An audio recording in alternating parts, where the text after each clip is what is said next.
Oke, selamat datang lagi di pembahasan kita. Hari ini kita mau gali satu kutipan menarik nih dari buku Pulih dari Trauma, karya Dr. Jamie Ardian. Sumber ini kayaknya ngasih perspektif baru ya soal apa itu trauma. Misi kita kali ini ya simpel aja. Coba pahami gimana sih cara kita bisa proses pengalaman sulit tapi lewat kacamata buku ini. Coba deh Anda pikir sebentar. Kalau dengar kata trauma, apa sih yang kebayang? Seringnya mungkin, wah sesuatu yang permanen, sakit banget gitu kan. Iya, kayak luka yang nggak bisa sembuh gitu ya. Nah, justru itu.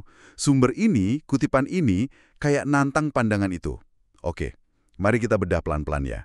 Yang bikin kaget tuh gini. Katanya, trauma itu bukan cuma kejadiannya, bukan peristiwa itu sendiri, Oh ya, terus apa dong? tapi lebih ke respon rekaman kita terhadap kejadian itu. Respons yang kayak nyangkut gitu di dalam diri, di memori. Menarik. Rekaman respons ya. Iya, dan ini bisa mengubah segalanya soal penyembuhan loh. Betul, betul. Yang menarik di sini tuh pergeseran mendasarnya ya. Kalau kita mikir trauma itu sebagai rekaman respons dalam memori, artinya kan ada pintu yang kebuka Pintu buat apa tuh? buat diproses. Gitu. Jadi kita nggak lagi terpaku sama masa lalu yang ya udah kejadian nggak bisa diubah. Oke.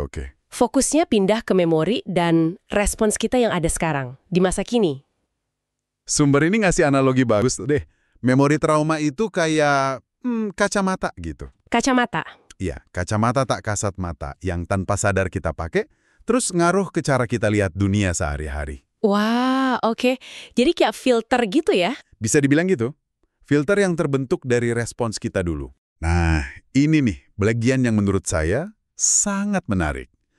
Buku Dr. Jamie ini, yang menurut kutipan deskripsinya, itu ngenalin yang namanya Trauma Processing Theory, sering disingkat TPT. TPT, oke. Dan ini bukan sekedar ngomongin afirmasi positif atau ayo semangat gitu aja, bukan. Tapi ini sebuah strategi scientific, ada metodenya.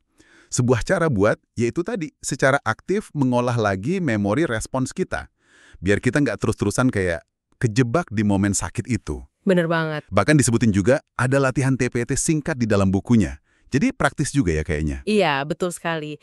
Dan perlu dicatat nih, penting banget. Tujuannya itu bukan buat ngapus kejadiannya. Oh bukan ya? Nggak mungkin lah, kan kejadian ya udah kejadian. Tapi, persis seperti yang disiratkan sumber tadi, tujuannya itu nolongin bagian diri kita yang seolah-olah berhenti atau beku di momen trauma itu.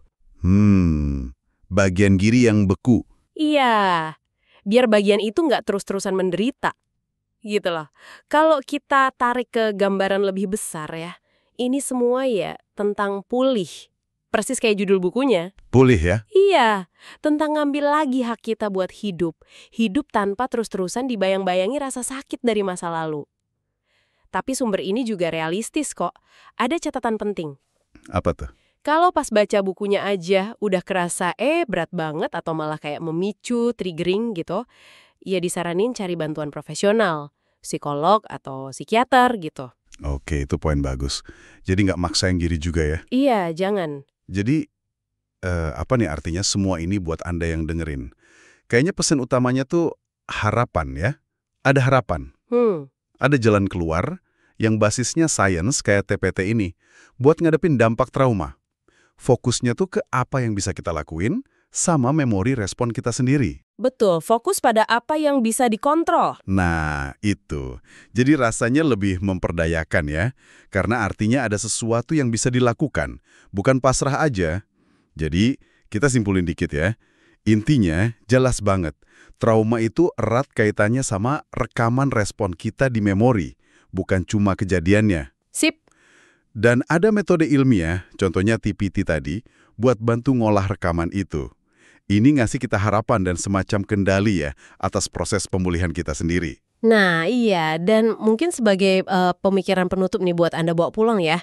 Coba deh renungkan sebentar. Kalau kita ingat tadi, trauma itu memori respon yang bisa jadi kacamata kita lihat realitas. Coba pikirin deh, Ada nggak sih pola reaksi atau mungkin persepsi kecil dalam keseharian Anda? Mungkin cara Anda ngerespon kritik atau rasa cemas yang tiba-tiba muncul di situasi tertentu. Oke, Yang mungkin aja tanpa Anda sadari itu masih nyambung sama pengalaman sulit di masa lalu. Bahkan mungkin pengalaman yang nggak Anda anggap sebagai trauma yang besar gitu. wah, dalam juga ya pertanyaannya. Iya, sekedar buat direnungkan aja. Bagaimana kalau kesadaran akan kemungkinan kaitan ini, itu bisa jadi langkah awal. Langkah awal buat lebih paham diri sendiri, terlepas dari Anda nanti pakai TPT atau metode lain, atau nggak sama sekali. Kesadaran itu sendiri mungkin udah bisa memulai perubahan kecil dari sana. Gimana menurut Anda?